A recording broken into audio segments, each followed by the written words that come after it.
did you get into book binding? Honestly, because of BookTok, that's where it all started. And then I got onto BookTok because of ACOTAR, the A Court of Thorns and Roses books, of course.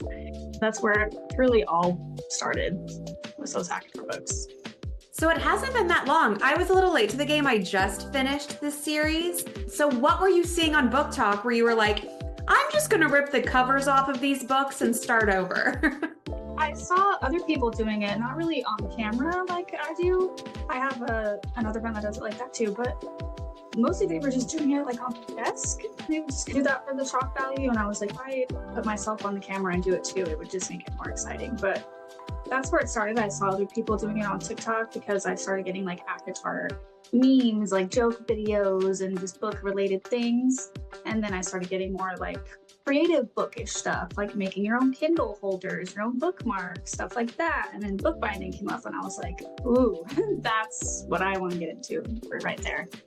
When was this? I just hit my year mark on my first rebind in February. So I bought all my stuff to get started in January. Okay, so you're seeing all of this. The algorithm is showing you all of the crazy book things. I'm sure we have very similar algorithms. And why were you like book binding? Because to me, there's like a lot, that's like a lot of work. It's not like making a bookmarker. I've seen people like bedazzle the covers. Not that that's not a lot of work. Bedazzling the cover is a lot. But I feel like you need a special skill to bind a book the way you do. So like, how did you, is this something you've done before? Or is this just like, how is this in your wheelhouse? Because you have quite the setup behind you too. I've always been a crafties person. Like I was really into scrapbooking. So there is a lot of those aspects, like the cutting and the cutesy papers and all that stuff. And I also, as much as I've hated math in high school, I've always been really good at it. So the measurements and all that, I'm really good at. And it just is very like satisfying watching the process all come together, watching the book come from just a stack of paper to a beautiful new creation. It's so fun to see that process. Explain to me how you go from watching videos to creating your own to actually make money. I'm assuming that you started doing this on your own for your own books and posted videos and people were like, oh, can you do this for me? And that just snowballed? Yeah, that's pretty much it. Of course, my first rebind was ACOTAR. I had to give her the honors. Once, I can't remember what my first video that blew up was, but whenever that did happen, I definitely did start getting comments that were like, can you do this to my books? And then I've even had like smaller authors reach out saying, can you rebind my novel? And like, I can do a special edition giveaway or something, like things like that, which were really cool opportunities. So I was like, you know what, let me just make an Etsy page so I can just put everyone in one area and contact everyone there. And that's where it all started. So if somebody wants to get a book rebound, is that how we say it? I don't even know. Okay. Do they go to your store in Etsy and they just purchase a package? Is that how it works? Now I actually have a website. So you would just go to my website and there's a little section that just says order a custom and it'll take you to a listing. And I just explain how it all works and you'll just tell me what book you want rebound. And I usually will buy it brand new so that it's just in perfect condition. But sometimes people will send it if it's, say, their grandma passed and they have their Bible and they want that rebound. So they'll send it to me and I'll do that for them. I've had a lot of those situations, which is really cool. I love when that happens, like sentimental books. That is very cool. So how busy are you? Like, what is a typical day for you? Do you still work another job and this is just like the fun bookish side hustle? It started as the bookish side hustle, but now it's definitely grown, which I'm so grateful for. But I have a 9 to 5, Monday through Friday. I'm a behavioral technician for kids with autism. So I come home at like around 4:30ish and I just take my dog outside and go right back into bookbinding. And how busy are you with the bookbinding? And do most of your customers come from social media? I'm usually like I'll be bookbinding till like bedtime. I'll maybe take little 5-minute breaks here and there and then take a break to eat dinner. But till 10 p.m., like when I get off work until bedtime, I'm bookbinding. And yeah, they'll usually find me through my TikTok is my biggest platform. And my Instagram right now is just now starting to get some more attention because of my what's my small business video I posted. You had a post, it sounds, go viral on TikTok, and then all of the book lovers came and found you there. Yeah, I had one that I would say blew up first, like the big one. That's at almost 5 million. And then I had a few, maybe like a month or so apart, that would blow up. Of course, always in the fantasy range, which is great for me because that's my preferred side of BookTok. What is the secret to growing on BookTok? Honestly, consistency, I would say. And with me, it is hard, especially if I'm getting orders a lot for the same book. I can't really just keep posting the same book over and over again. At least to me, I feel like that would get annoying to my consumers. So I think the key is just like repurposing old content, making it, putting a little twist to it, maybe adding a new clip in there or something, just making sure you're really consistent. Anything working on social media where you're like, oh my gosh, I can't believe this works, or I wasn't expecting that to pick up, or I was expecting this one to pick up, but it didn't. Honestly, that happens a lot. Like where I put minimal effort into a video and it's just, oh, I'm just going to post this real quick because it's funny. And then I'll forget about it and I'll go back on the app and it all of a sudden has a bunch of attention. And then when I put a bunch of effort into, and that happens, I think that's totally normal. I think it's the key is to not think about it too much, but also put yourself in like your follower's shoes. What would you want to see from a bookbinder? Is this a common thing, like the rebook binding, and I'm just like not in the know and I just found you and there's like others out there, or are your videos just more unique because you actually show your face? I think there's, at least on Instagram, I've found like a whole community, but 90% of them don't show their face. So there's definitely a community out there. They're very talented people. But TikTok, I think, is definitely the place to go if you're looking for like bookbinders that do more videos, like the tips and stuff. Like I also do videos helping people learn how to do it as well. When we went through that 4-hour TikTok ban, leading up to that, were you like, damn, this sucks? This is where I built my following. This is where people, like, what was going through your mind professionally when we thought TikTok was going to be banned and then it was, but 4 hours later it was back? My world went to shambles. I was like panicking. I was so sad. I was on FaceTime with my friend who actually I taught her how to bookbind, and she just now made an Etsy, and her business was starting to grow, and she doesn't really post on Instagram. So TikTok is like her main thing. And so we were both kind of tag teaming, just like, this really sucks. Like watching it slowly go away. We would be opening the app and we just, I don't know. I think I just didn't, I wasn't accepting it. Like my brain wasn't, I was like, no, this isn't real. This isn't real. And then luckily it came back the next day. Thank goodness. I don't know what I would have done, to be honest. I think I just would have focused more on Instagram if I had to. Is it still fun? Because a lot of times when you have a hobby and you're having fun with something like on social, and then you turn it into a job or a side hustle, it sucks the fun out of it. But are you still having fun even though it is like a business now? I definitely have my moments. I just recently had my first moment of burnout. I didn't know what that felt like until recently. And it sucked because I still definitely feel that love for it. But what I want to do is make a new design and post a new video with a new book, but I don't have time to, which sucks. But I still have fun. I try to make it fun, like with FaceTiming my friends or watching my podcasts that I like to watch or audiobooks.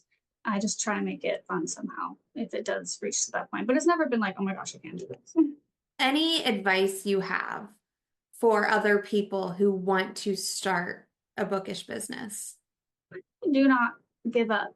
I know that sounds so cliche, but I almost did several times. And I know it's hard to watch like other people's success and to compare yourself to them, and just try not to do that and focus on what your brand is and want your what you want it to look like for you. Because if you just do what other people are doing, it's not going to be as unique. Try and find your own shtick and just stick to that and keep going, be consistent.